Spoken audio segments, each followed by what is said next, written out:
everyone, I'm Joel Baird, the General Manager of Missoula Community Access Television, inviting you to this last edition of the 2018 season. Where did the year go? Hi, I'm Kim Anderson. I'm on the board of MCAT, and I'm the Director of Programs and Grants at Humanities Montana. And we have a swell show for you, and I think this is something. How many times have we been here saying it's so cold and rainy? But guess what? It's really nice today. I know, right? Spring finally did come, even though I was so doubtful for so long. Yeah. So, dear viewer, take that as a ray of hope as we begin these proceedings. So, I have still going to draw your attention to the fact that MCAT is conducting a area-wide survey of people's attitudes, uses, and so on, of services like MCAT and of charter cable. You have the opportunity, if you respond, to let your voice be heard in what's probably going to be like a 10-year plan of what's going to go on with local communication. And because we love you and we know your time's valuable, we're offering a $250 gift card to any downtown store that participates in the Downtown Association. Yeah. There's 160 stores. Yeah, 250. But I really want to be able to fill out this survey. The survey is only available until midnight, Tuesday, May the 15th. Tomorrow. Well, if you're watching us live, whatever. So otherwise, ignore it. Right. The last thing I was going to talk about is the summer camps. Are there still slots? Yeah, there's still slots. Animation is hot. Yeah. We're offering a new camp for us in conjunction with the Historical Museum of Fort Missoula. We're calling it Montana Time Travelers Camp. But what kids can do is use the resources of the Historical Museum. They've got photographs, to inspire kids. They've got like old school buildings and stuff on the grounds. And they also have some costumes, and we'll get with MCT. So what kids could do in that camp, if they wanted to, was, what do you call that? Like a person reenactor, like Stories and Stones. Living history. Thank you. They can do like a living history. Like they could say, I'm C.P. Higgins, or, whatever. Create their own little movie set in the way back. Exactly. Or they could be like more Ken Burnsy if they want. Yeah. They could have photographs that pan and zoom, and they can write a story and do the voiceover and so on. So there's... That's a fabulous I think it's pretty fun. And that seems noble. And then there's the ignoble. Yeah, we know. Zombie camp. Zombie death camp. Like you'll meet Jen in a minute, and one of her kids was in zombie camp, and it's a blood fest, but very good-natured blood fest. Right. And the first 3 camps, 2 animation, 1 time traveler, they're suitable for kids that are 9 to 14, thereabouts. And the zombie camp is an all-day camp. The others are half-day.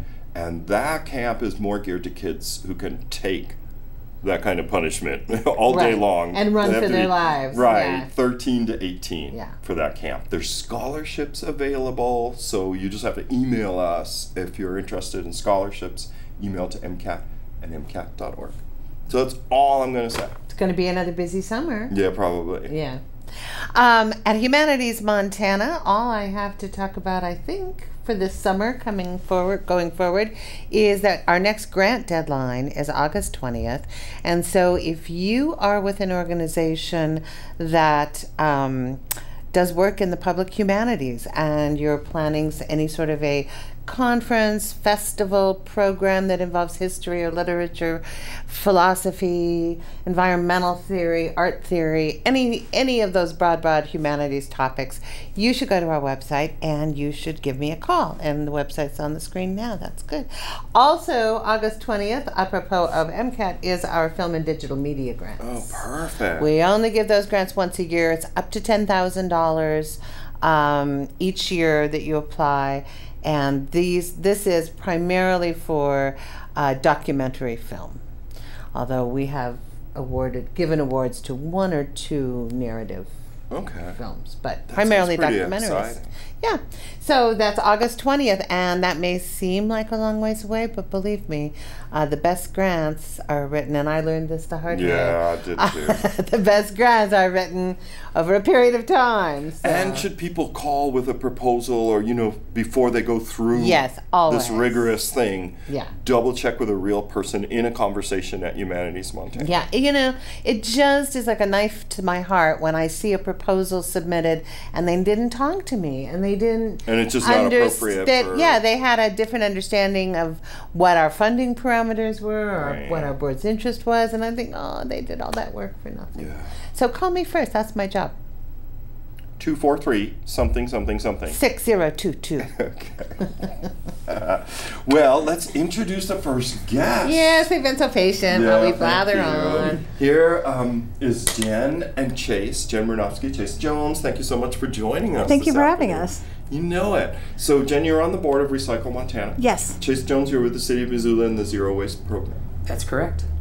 Well, this is swell because we're going to talk about, recycle opportunities for people in the city of Missoula. Yep. So, there are several different ways to recycle in Missoula, and what I like to tell people with the challenges that we're facing right now with China and some of the restrictions that they have on products is it's just really important for those who want to recycle that you follow all of the rules of whatever recycling program you're participating in. Mm-hmm. So whether you're collecting it all at home and driving it down to the recycling center to drop off, or you participate in some curbside service, that you make sure that you understand what the parameters are in that program and make sure that you follow those parameters, because what's happening is as we collect recycling and we're trying to find markets for it, if there's things like contamination or like for instance glass in an all-in-one program that doesn't accept glass, what's happening is all of that is becoming trash. Whoa. So it's really important to not only make sure that you're following the rules of whatever recycling program that you're participating in,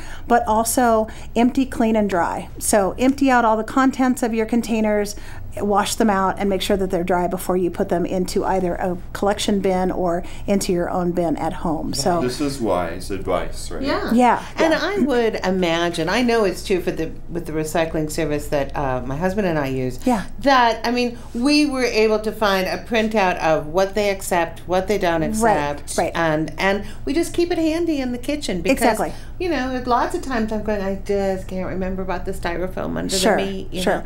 Well, and the other thing too, like again, we have what we call wishful recyclers. So you may have something that maybe it doesn't have a number on it, and it's plastic, but you just really want to recycle that. We have a little saying: "When in doubt, throw it out." Right. So if you're not helping, if you can't the idea that I'll just put it in here and someone else will deal with it. Well, we've had that attitude for far too long, which is what has gotten us to the issues with China, where they just are done taking stuff that they can't recycle, and they're kind of finished being the world's trash can. So what's happening? What happened in the past was China said, "Okay, we'll engage in a recycling business." Yep. Then things were shipped like in those huge cargo containers. Exactly. Or something. Yep. And then one cargo container would be considered contaminated, and they'll just trash the whole thing. Yeah, that's or the way it is. Order. And that's what it's gotten to now. And it's a symptom of folks just putting whatever they wanted into the containers. And too much unusable. Exactly. And so then it gets over there, and they start sorting out the things that they can use, and then they're left with all of this. So in some cases, hazardous waste, electronics waste that has things like mercury and lead and toxic chemicals, or just plastics that they don't have a market for. And they're burning these in huge piles of toxic nastiness, and it's contaminating streams and making people sick. So they finally just said, we're done, and they've really tightened up their restrictions on what they're willing to accept. So for the folks who wishful recycle and put things into the bin that aren't accepted in that program, or maybe have like peanut butter or yogurt or something left in them, all of the people who are following the rules, all of their hard work, unfortunately gets sent to the landfill in some cases when it's so contaminated with things that we can't accept in those programs. So. I gotcha. No, that's a really good message. Yeah. Because I haven't given it much thought. Right. Well, and unfortunately, we've gotten to a point now where we have to kind of be more conscientious about it. And, there's good things that I think will come from it, but just want to make sure we follow the rules. Great. And Chase, you want to give some words about the City Zero, and it's 0 by 50, right? That program. That's right. Yeah, we've had an initiative going on for about 2 years now. I think I was on this very program when we launched it. It's called 0 by 50, or Missoula's Pathway to Zero Waste. Through that process, it's been fascinating. So many Missoulians have been engaged, as you would imagine. You have them as guests on your show a lot. And we've identified 4 pathways to zero waste, all of which support a lot of what Jen says around recycling. And those are access, we want to make sure that folks have a choice to recycle or compost or divert from the landfill. The goal of the 0 by 50 initiative is to reduce what we send to the landfill as a community 90% by 2050. It's a recognition that all of these are materials and they have value, and that, you know, they have a life and value beyond just the landfill as an endpoint. And so access is one of them. Infrastructure, we have a whole host of strategies about infrastructure needed to point toward that goal. We have some policy work about putting safeguards around certain materials. And then education was the one that really stood out. That gets a lot to what Jen mentioned about reducing contamination, clean and dry recycling in the proper place, so that those recyclables can actually be recycled. And so those education strategies are getting at sort of widespread understanding and knowledge of how to do that properly, and why to do it, so that folks are even more motivated than they already are. That sounds really good too. And Scott was showing the website. Yeah. So if people are watching and they're interested, they could see, you know, that website. And then Recycle Montana in general, a nonprofit. Yep. You're on the board. Yep. Do you guys need help or more members or any kind we of could always we could always use more members, and really the purpose of Recycle Montana is to provide a resource for folks all over the state. So if you live in a community and you wonder, you know, what recycling is available to you, we try to keep an updated list of, you know, where all the places you are that you can either drop things off or participate in a curbside program. And then we also are a resource for just questions. So we get lots of questions emailed, or you know, people will call in and just say, I'm looking to recycle my old CRT TV, and you know, what can I do with that? So we're really, it's a organization that strives to educate and provide resources for folks who are interested in recycling across the state.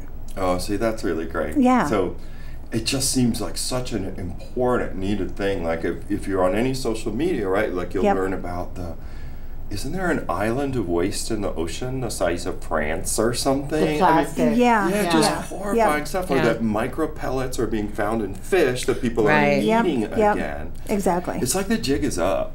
I think so. I think people, and I think that, you know, the message can spread so much more quickly and so much more easily now, obviously with social media, and people are becoming more conscientious and aware of what's happening. And you know, unfortunately, there are consequences to what we consume or how we live, and you know, folks need to, you know, we always say in the zero waste world that there's 3 R's, not to steal your thunder, Chase, but it's reduce, reuse, and recycle, and it's in that order for a reason. Reduce first, reuse second, and recycle. So we're not going to recycle our way to zero waste, but we can reduce consumption and reuse as much as we can, and Recycle Montana is just one of those organizations who's helping folks. You know, kind of. Now, Chase, do you feel like the city is on track in your plan? I mean, it's a hugely ambitious target. It really is, but that's a long ways away too. 32 it seems years. Like it. You know, as a community, and a lot of these plans that the city does is a reflection of those community values.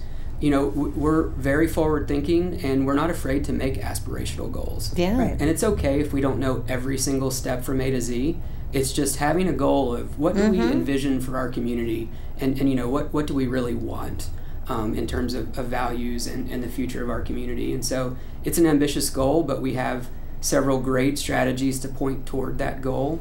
In our plan, we'll bring it this month to City Council and the community for adoption.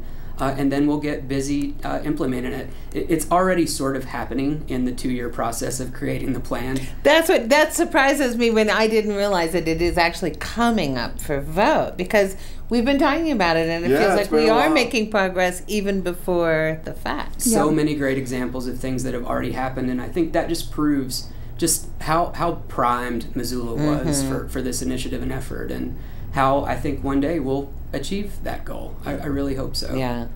A couple things to add. A funny story. I spoke with a first grade class about zero waste, and Jen mentioned reduce, reuse, recycle, and you know, I led with that, and they quickly taught me something I didn't know, which was 2 more R's that I think that can help with the whole zero waste kind of concept and initiative too.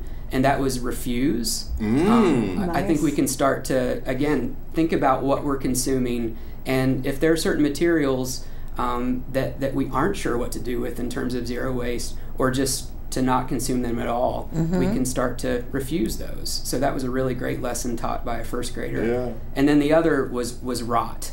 And that gets at composting. Composting. And that's awesome. really unique to the city because, you know, the city recently purchased the Eco Compost, Yeah. which is now Garden City Compost. We're doing some really innovative things there with composting, which has actually allowed a lot of the 0 by 50 really exciting projects that have happened, like Logjam Presents, has eliminated all single-use plastic and has gone to composting. Which is keeping 625,000 plastic cups out of the landfill every year. So the two other R's, refuse and rot, to add to reduce. That's really good. I like it. I like the rot part. Yeah. Maybe hopefully we'll see more products like this. You know, people have talked about the plastic straws that are just given whether you want them or not, and there's a paper wrapper around the plastic straw and so on. You know. Yeah.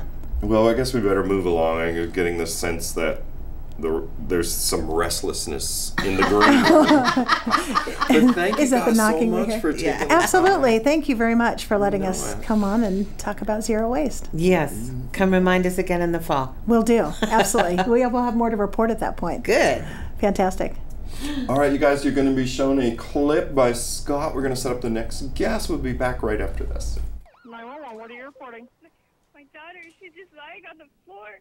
What's your address? Every year, more than 70,000 American kids are admitted to the emergency room because of accidental ingestion of prescription drugs. Is she breathing? Safeguard your home. Safeguard your prescriptions.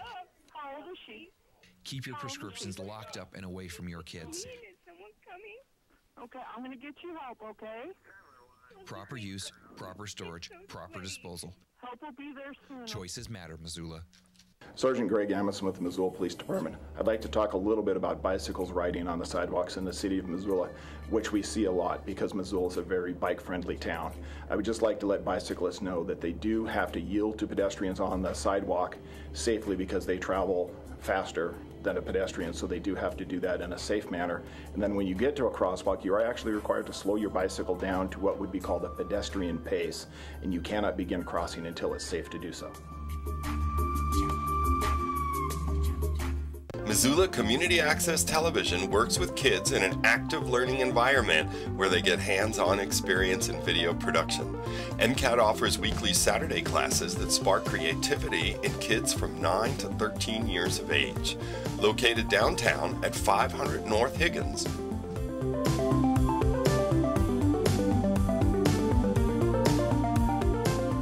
MCAT Saturday Drop-Ins. Create your story. There. Can I tell you a cat joke? Just kidding. Why did the girl ask the mushroom to dance? Because he was a fun guy. What do you call a pig that knows karate? Pork chop. Why was the basketball court all wet? Why? Because the players kept dribbling all over it. Can I tell you another one? So how does a tissue dance? Put a little boogie on it. What's Beethoven's favorite fruit? Banana. What is a boxer's favorite drink? Fruit punch.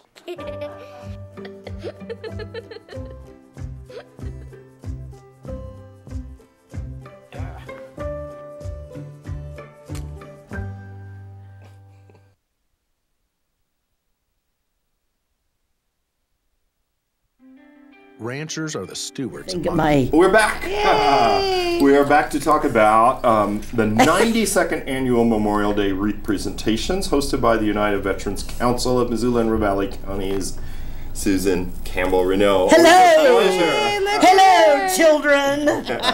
We have wreaths. Do we have not? Boy, do we ever. And we also have wreaths. Oh my gosh. You have gone way beyond this year. Actually, and are there 52 altogether? There are 51. 51 altogether. We actually, normally I forget and don't bring them. But this is what we do every year. This is amazing. And Missoula is, whoopsie. Oh, we knew Okay. that would happen. It's live. We meant to kids. do that. It's live. We meant to do that. Missoula has the distinction, and I found this out from Associated Press, of having the most wreath presentations on Memorial Day in the entire United States. How do you like that? And incredible. it's, from your good offices that's Well, happened. Right. And it was begun in World War I at the Doughboy statue in 1926. Here in Missoula on the corner of Broadway and Rye. Right at the courthouse. And it has now expanded to 51 wreath presentations all over Missoula. Yeah. I can do this. Right? Because there's so many. Because there are so many. You're going to go from 6:30 in the morning, and then we're talking about the Memorial Day, Monday, May 28th. Right. 6:30 in the morning to 4:15 is the start of the last service at University. It's a full It's a very day full of day. ceremony. And the ceremonies are very brief. We used to, if you recall, Joel, and we always had 4 big ceremonies with flyovers. You had the flyover and the speeches. wreaths into the Clark Well, we Fort. still do that. Yeah. But our honor and color guards and yours truly now have very bad knees and very bad backs. And we have 51 wreath presentations. Right. So we do not do lengthy ceremonies. Right. So if you don't follow us, you're going to miss it. Right. Now, do you have the bus this year? We do, but it's not open to the public. Okay. People have to follow us. We start at 9:30. Well, at least the bus makes it easier. It is. Beach Transportation for years has been donating the bus, the driver, and the fuel. Yeah. That is about a $2,000 donation. Oh, I'm sure. For all of our honor and color guards. Yeah. And we are going to once again start at the VFW at 9:30 in the morning. We go to Karis Park, then we go to the courthouse, then we go to Western Montana State Veterans Cemetery. Got it down. Then we go to Fort Missoula Cemetery. Then we go to Western Montana, or let's see, where do we go? Western Montana State Veterans by Big Sky High School. And then we go to City Cemetery. Then we go to Annex of St. Mary's Cemetery, which is the Catholic cemetery. Yeah. Then we go to the Big St. Mary's Catholic Cemetery. Right. Then we go to Rose Park, Excellent. which has like 20. Yeah. Practically every bush at Rose Park has a symbolism. Right. And then we end up at the Iraq-Afghanistan beautiful monument over at the University On the of campus. Montana. Yeah. But this year we were asked by several Iraq-Afghanistan people to do a sunrise service. Oh my goodness. At 6:30 in the morning. To commemorate the men and women that have committed suicide. And that is going to be at Western Montana State Veterans Cemetery. You folks, MCAT, you rock. You post all of these You saw that on services, the Facebook. And it keeps going. And you have a lot of people share it, and a lot of people share. And if anybody wants to email me, I will send them. If you would like to hold up this little handy dandy doohickey. Right. There it is. It's very lengthy, folks. It's really lengthy. So you're going to email the list if people would email to bluemountain@montana.com. Right. And I am not shy about No, you're not. Yeah. Well, I'm very shy normally. Well, of course. That is such a lie. Exactly. Such a lie. But anyway, my father was a Marine. Yeah. And since I saw you last, my parents, both of them, were buried at Arlington National Cemetery. Really? I'm sorry. No. But what an they were honor. old. They were What Okay. an honor, though. And they had a wonderful and eventful life. My father, as you may recall, was in World War II, Korea, and Vietnam. Yes. Amazing. As a Marine. And they are buried just beneath the statue of Iwo Jima, and he fought at the statue. Wow. And Memorial Day for anyone that served in the military is very difficult. Yeah. Memorial Day is not picnics. Right. It is not shopping. It is not parades. Not a day off It is not necessarily. a day off. It is a funeral. And unlike Veterans Day, which we do to honor all veterans, Memorial Day is to pay tribute to those who died. And in Missoula, we also pay tribute to our police and firefighters that have died. And on September 11th, 2001, almost 400 firefighters and police died when terrorists slammed into the Twin Towers. And from that moment, I was in charge of Memorial Day. I said, from now on, we are always going to honor our people, because the police and the firefighters, many of whom, by the way, are military veterans, need to be honored, because they are our first line of defense against terrorism. First responders. And then at the, now that was called a Blue Highway, the Rose Garden Memorial Park. And what is that, you know? Blue Ribbon? Blue Ribbon. Yeah. Part of the Blue Ribbon Highway. So it had started kind of as a memorial, and then there's a wonderful firefighters memorial in the park now. And this year I've invited the firefighters who are active duty to help place a wreath at the base of that, and also our police officers to help, because there's a police officers memorial there. Yes. Both are state memorials at Rose Park. I don't know if you know that. Oh, I did. I do. Okay. Because every year, you know, we do the Police Day of Remembrance. Yes. That's coming up. It's every May. It is every May. Yep. And so we're going to have a police officer, we're going to have a firefighter, maybe several. And of course, unfortunately, Memorial Day is also a day when people get drunk. Yes. And there'll be more police patrols. So they may not be available if they have an emergency. But we also at Caras Park, we do the tribute to the people who died at sea, and that's the one at 10 a.m.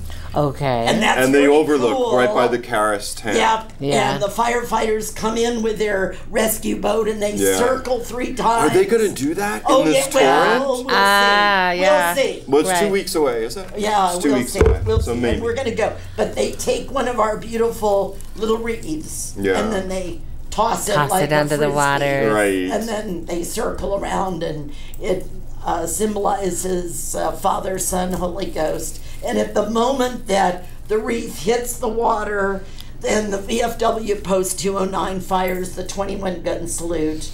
And then Tim Gress, who was in the Navy, plays taps. Right. And then we go on to our other, and we have the Knights of Columbus, we have the Civil Air Patrol, we have the glorious American Legion Post 27, which was the one that started in 1926, all of the Memorial Days. Isn't that something? And then we also have Civil Air Patrol.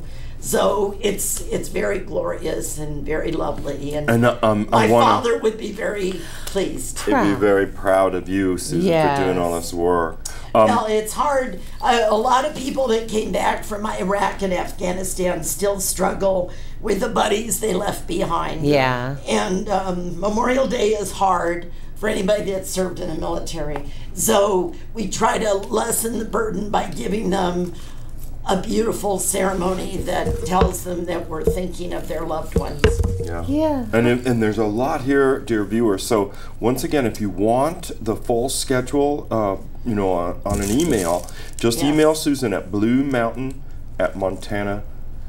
And we we also posted it though on our our Facebook page. So you but could you know also that goes like a river. Like you'd have to look. You have to. You have to scroll look down, through all the stuff. But they can email me, and I was going to say this: we get people in the crowd to place the wreaths. So if you show up, you gotta be ready. You be ready, because I might say you are going to do this. You'll have a role to play. Yes. We grab people from the crowd, and we do the wreath presentation. Aren't they pretty? They're beautiful. They're from the Dollar Plus store. Bless their hearts, and we also incorporate the flowers, and it's very special. And then I also wanted to mention, very quickly after Memorial Day, we have Flag Day. And that is June 14th. Right. And we retire 400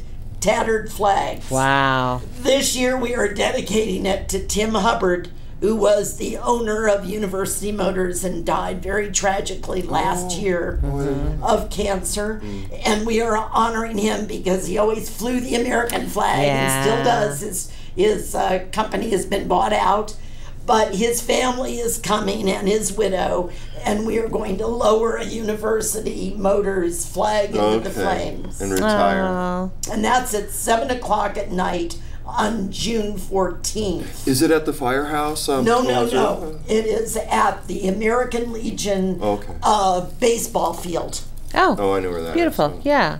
I know we better go, but Susan, I know. thank you. But before we go, you have to show your stockings off. Oh, yeah. Okay, well, here we go. Oh, look at this. Is the most patriotic human being on the planet. Yes. Right. What do you think? I think it's excellent. It's like quite silly.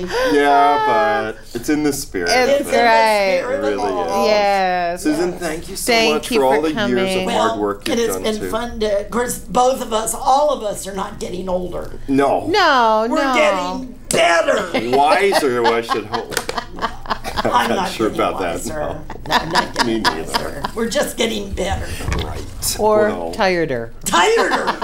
Dear viewer, we're about halfway through the show, so Scott's going to briefly show you this clip, and we'll be right back with the next guest. Happy Memorial Day. So how was work? It was 1,300 hours. My math class from 302 was in the trenches.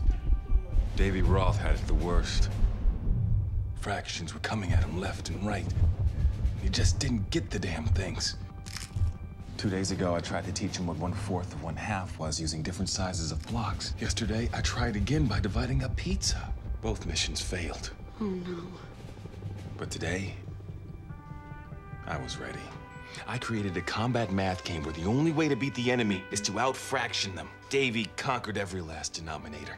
My game was so successful, the principal is deploying it to math squadrons all over the school. Anywho, how was your day?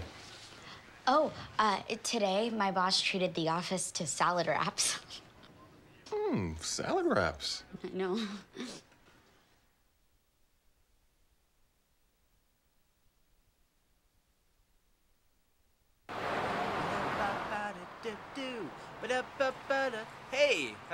Hey, how's it going over? Oh, have a good day. Oh, I didn't see you over there.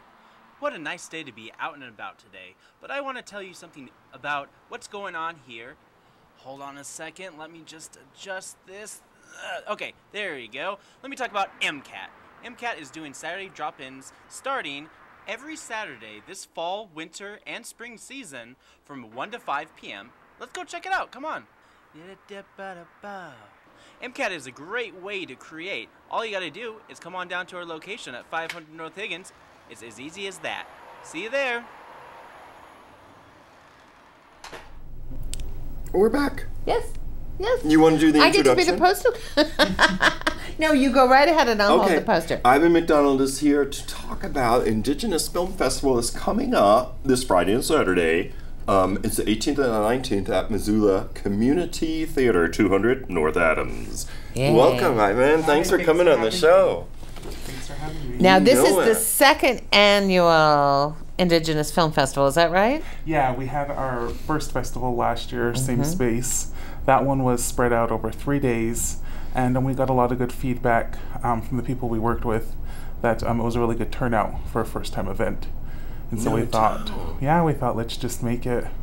Is it as giant? Like, I looked on the website this morning, and it seemed like on Saturday, it was all day. Yeah, yep. So Saturday we open the doors at 9:30.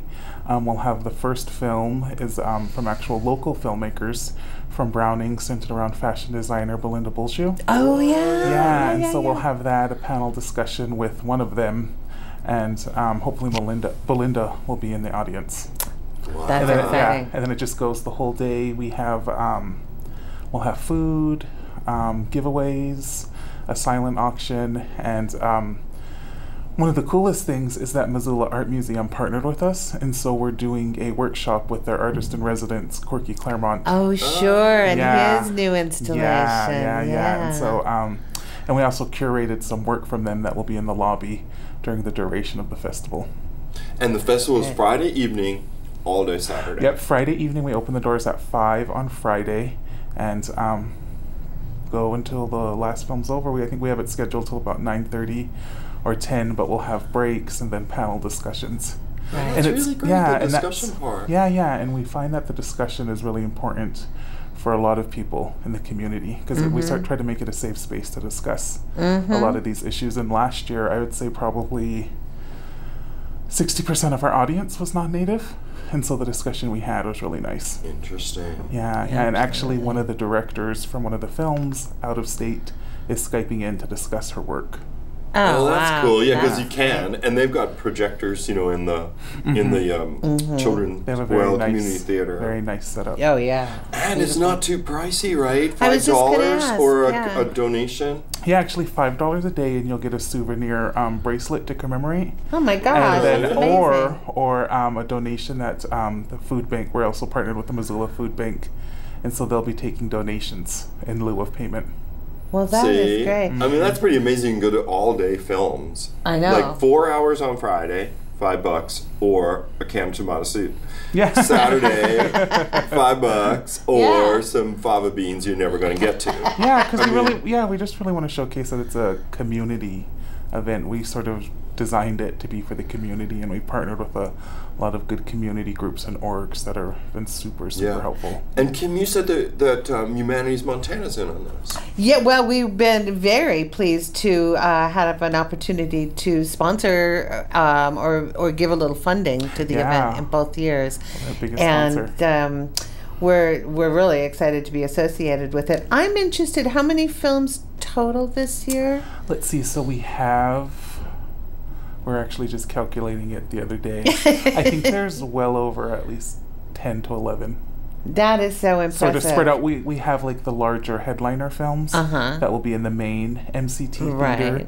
And then upstairs, they've accommodated a smaller space that we could show some of the more smaller, maybe shorts. Oh, that's great. Yeah, and people can go in between.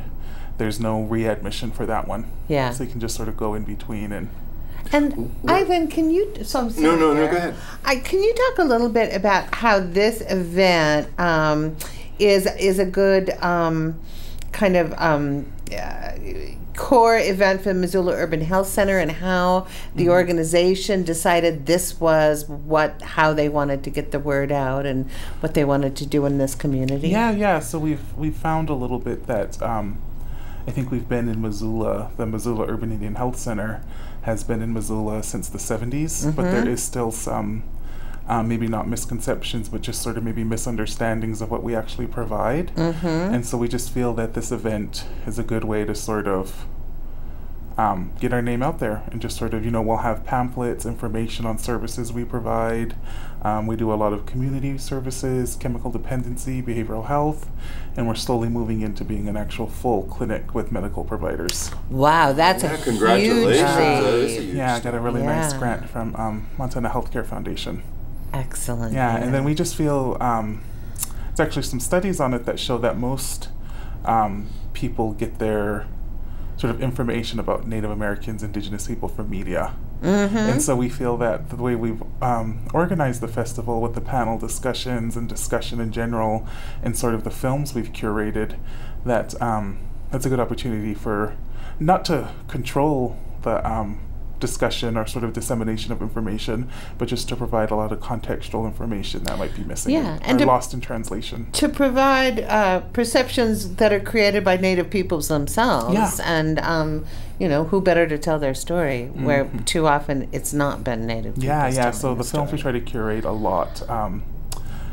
Native or Indigenous filmmakers usually like our first sort of stipulation or sort of requirement, but if it is quite hard to find newer, fresher films with that, and so we just, as long as it has a Native-centered story and we feel that there can be discussion facilitated around it, we go for it. Yeah. Do you have one that's your favorite? Like, I'd like people just to get an idea, like, what are they showing again? Yeah. So I'm actually really excited for the Out of State, where the director will be Skyping in. I'm also really excited for Before the Streets, which is sort of our headliner. It's a I think it's pretty sure, if I remember correctly, the tribe is Mohawk from Canada. And that one is almost in the whole Mohawk language. Wow. And it's sort of been on the International Film Festival circuit for about the last year. And so that one's sort of kind of hot off the presses, as well as out of state, and as well as a new one I'm really excited for too, Indian Horse, which was actually a book.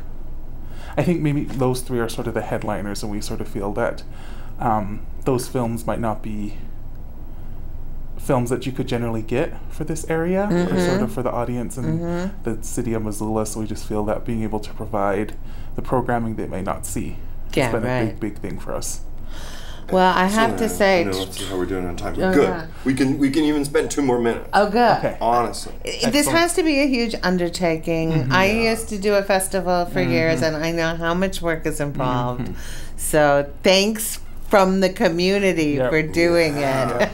Yeah, thanks everyone, and it's pretty much been myself and my co-organizer Lita, and then 2 interns, Snowy and Mariah, who have been just instrumental to us being able to make it as the larger scale we've done this year. Nice. And then just to remind the dear viewers, Indigenous Film Festival at Missoula Community Theater, which is located at 200 North Adams, and it's this, well, let's just say it's Friday and Saturday, the 18th and the 19th. May 18th and 19th. Right. And can they go to the website? Is there a website? I guess? Yes. Yeah, they can actually, go to, if you go to the Missoula Urban Indian Health Center. Google that. Yep, and then in the navigation at the top, I think it's the last right link. We have the festival information, and then we also have listing for all the films and the schedule and the events that are planned. Yeah, Scott's showing it at home. I forgot I had to Excellent. Yep. He's wiggling his cursor. And then the poster will be updated. I think it's supposed to be updated today. Okay. Yeah, but and then we've just really want to honor the Native communities in the area. So if you can see, Enta'ai is the Salish, actual Salish word for Missoula. Can you say it for us again? Enta'ai. Enta'ai. Yeah, and it's spelt in the Salish language and the Salish alphabet. It's beautiful. So just try to make those little special things like that it really is Indigenous people hosting an Indigenous Film Festival. Excellent. And everyone is invited. Everybody. We want everybody to show. No, it doesn't have to be a can. It has to be non-perishable. Yep, or $5 each. Each day. Right. And you'll get your memorial bracelet. Yep. Yeah, memorial bracelet. Or more. Yeah. That's really true. We will have donation areas set up. Yeah. So. Yeah. Excellent. All right. Well, we'll see you there. Yeah, thank you so much for coming on the show. Thank you. We'll be back right after this. Your local library. Igniting the passion for reading. How would you like to have an endless supply of books, movies, music, audiobooks, and even ebooks whenever you want? Your library card can do all that, and it doesn't cost a thing. You can pick up a library card anytime the library is open, free of charge to residents. All you need is a picture ID with your current address. The library will then verify your address, and once they have, your library card will be good for life. Library card holders may borrow several items to enjoy all at once. Be sure to check the return dates, as they may vary depending on what items you check out. It's so easy to get access to all the library has to offer, and best of all, it's free. To learn more, stop by your local library or visit their website. This message brought to you by the Greater Montana Foundation and the Montana State Library.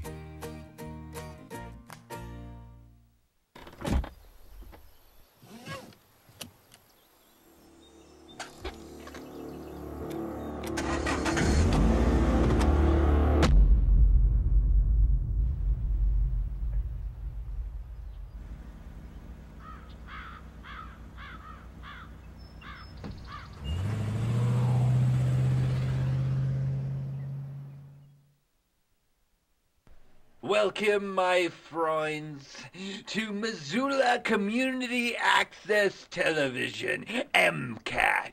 And here every Saturday afternoon... Please, I mean, Susan was showing up. We're admiring socks. We're saying Susan was showing everything, and Nick has some socks he would like to share with you. But to the point, Nick Roberts is executive director of Families First Children's Museum, and they are having a fundraiser coming up Saturday, the 19th of May, at Imagination Brewery. Take it away, Nick. That's right. Well, we're the fortunate beneficiaries of our friends at Imagination's 3rd anniversary. They're so great. They are so great, and they're throwing a big party all day. There's music, there's family activities, there's speaking, there's the salamanders for family-friendly music, and then Canta Brazil, I believe, the Brazilian music in the evening. And in between all of that, we're going to be doing some family education projects and little crafts, and kids might be selling some sort of beverage, not alcoholic.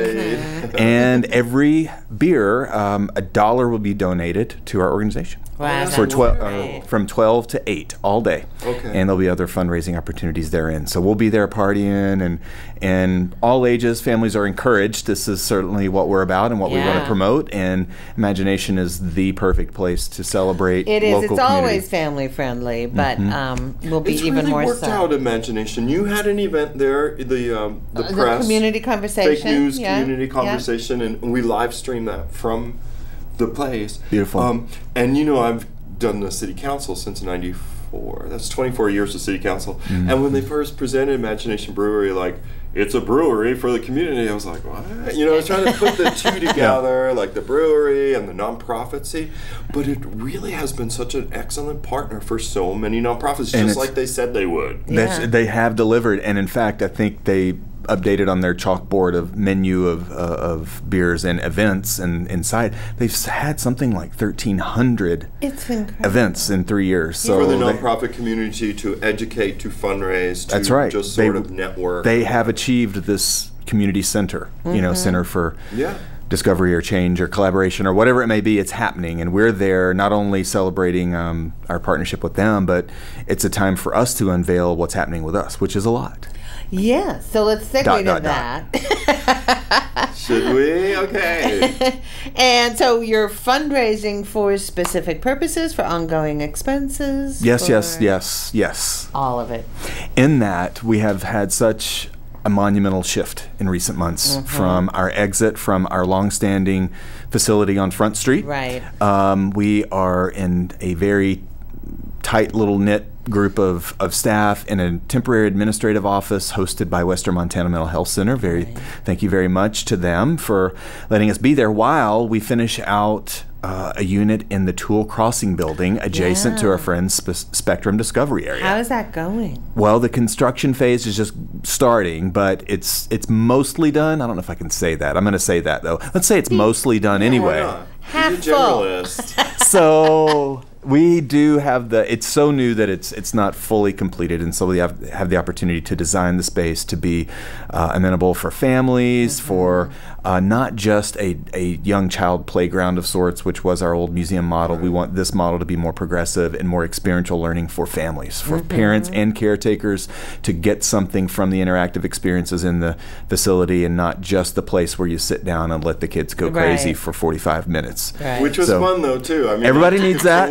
We're going to give you that opportunity, but there will be opportunities for big people to engage with their kids and with each other. That's a whole nother step. Yeah, I think that's important. And so we're in this exciting time where we're working very closely with Spectrum to look at collaborative programming and an internal hallway that will connect the two facilities so that we can just immediately increase our capacity to serve people. Right. And we're excited about what all that's going to bring, and what it will mean is brand new exhibit experiences. We've offloaded the majority of our old inventory, some of which was damaged by smoke exposure that we had in the old facility.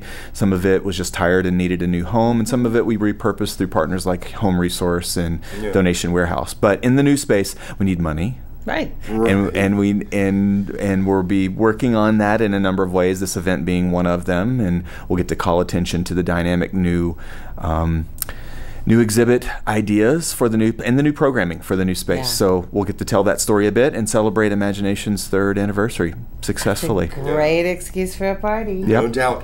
I always get worried, and Kim knows this, that people won't know where to go. Thank you. Imagination Brewery is right across from the Pavalone Center, but a lot of people don't know where that is. So I want to say West Broadway. Yeah. And I have not brought along the address. But what you can do, just Google the thing. Well, the blue building. That's right. By the river. Right by the river. Directly across the street from the Fresh Market. Yes. The grocery store. There's like a Taco John's there. It's across the river from the baseball stadium. Right. But we have the event. Obviously on Facebook, we have a shared event there. You can find us. We also have it posted on our website, which is childrensmuseummissoula.org. You could call us at 721-7690 and ask more questions about when to come for what. We're going to have one of our instructors leading some family engagement activities. And like I said, show up for music. The Salamanders play at like 2:30 for a couple hours. Then Canto Brazil begins, I believe, at 6:30. And in between those, we'll be storytelling and engaging everybody there with the cheers and some reflection on who we've been in our old space and where we're going and who we're going to be there. And you'll be right on that big, beautiful, raging river. So yeah, you'll probably hear it because they've got that patio space on the outside, and the sandbox will be open for the little and big people to play, and so it'll be a great day. Yep. Saturday, May the 19th, beginning at noon. Correct. Noon. It's open to close. Their whole opening hours are noon to 8 o'clock on Saturday, and every beer you drink means $1. $1, which is extremely generous. We think there'll be plenty of beer consumed and other beverages. Non-alcoholic beverages will be on site. As I said, there'll be young people, little young people serving lemonade and the like and things like that. Excellent. So it'll be fun. Great. All right, Nick, we better luck. go, but thank you for coming on my show. Thanks for having us. Come cheers us on Saturday. Oh, yes. We'll do. You know what? See ya. It's not over yet because there still is the Missoula Interfaith Collaborative with a really interesting project called Missoula Works. And we'll be right back with a little more about that after this. Hey, let's check out this park.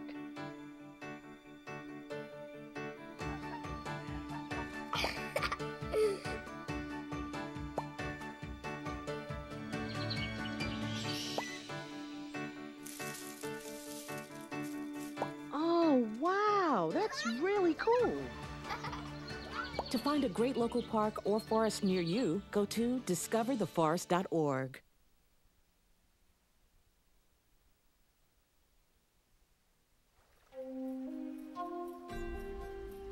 For too long, corporate tobacco has exploited our people, manipulated our practices, and profited from our addiction. No more.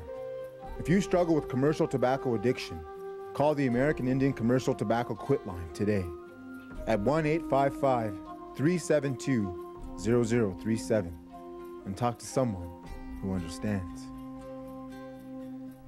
We're back. Okay. Yes, hi. We're back with Paige, Pavalone, and Martin. They're here to talk about an interesting aspect of a great group in town, Missoula Interfaith Collaborative, and this project is called Missoula Works. Missoula Works and the Get It Done crew. Yeah. Okay, well, tell us all about it. Okay. So Missoula Works started off as a staffing agency about a year ago, and in our early phases, we were just doing staffing, and we hadn't yet grown into the community that we had made those business connections that we could place people into jobs yet.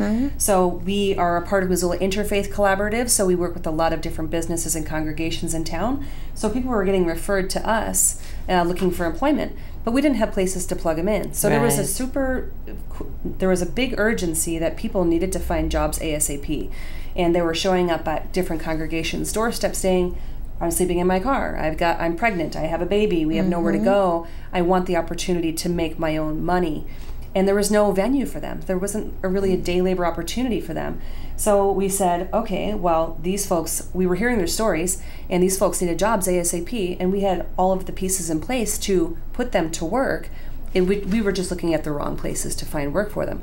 So we got really grassroots and started calling up people that we knew, members of our congregations, and said, hey, if we train this person and we insure them and license them and give them the opportunity, can they mow your grass? Can they paint your walls? Can they move that furniture for you? And really do this. Yeah, exactly. That really labor intensive stuff that people may not have the time for or the physical ability to do, but then providing a platform for other folks to come to work and then make a paycheck come Friday.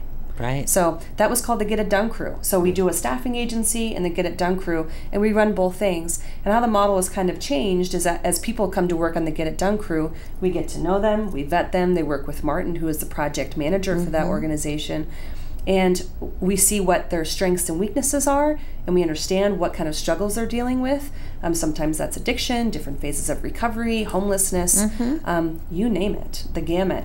And if we can keep them on the Get It Done crew to work with us, that's great. Otherwise, if we can transition them into a full-time job, that is the goal, to work them on the Get It Done crew and then position them through our temp to perm Missoula Works staffing side. Whoa. Does that make sense? It's an amazing It does indeed. program. And Scott's showing people at home while he was. Yes. That website. And if people were interested in requesting services, can they do so through the website? They can actually call us at our office. Okay. And we had an article in the paper on Friday, so we just got like inundated. I bet with you work. did, because it was a great article. Yeah, It really was. It was. So we're still playing catch up and just, trying to run a business and go to work every day and make sure we meet all of our meetings, but still try to catch those calls, because we're a super small office, but we have a staff of about 15 to 25 people, depending on what's going on and juggling. So we have a lot of balls in the air. So if people want services for Get It Done, lawn service, we've got a daily lawn crew that can come out and do it, or an as needed basis. You don't have to get on a cycle. So if you're going on vacation, you need us to do it for a short time, we can do that. And then anything else. We've been over at the flooded areas, helping people pack up their houses. So you name it. Things that people are just like, I need bodies here to help me right now. Right. Or like tomorrow, we can usually accommodate those requests. That's really brilliant. And this came as problem solving from the Missoula Interfaith Collaborative. Yeah. So they were trying to think of a social justice cause. They wanted to start a benefit corp. So all of our proceeds support Missoula Interfaith Collaborative. Nobody's getting wealthy off of what we do. And they wanted to think of a job that could, or an organization that could put people to work and provide an opportunity to give people a hand up and give them an opportunity to go to work and stand on their own 2 feet. And we've noticed this, over the years, because MCAT is downtown, right? We're open during the day. A lot of people without means or have been marginalized for various reasons, they would love to work. Yeah. It's like, don't you have anything for me to do? Of course I want to get paid. Who doesn't? Yeah. Right. And that's been difficult for yours truly, because I want to do it. But I don't have any of what filtering or helping or the things you talked about, that would make that system work. But I just wanted to observe that very often people want to work. Yeah. They really do. It's some weird thing about our animal nature. It's not like, people would say, oh, the lazy welfare people or whatever. It seems to be an extraordinarily small, I've never met anyone that would be happy to just receive stuff and sit around. Oh, yeah.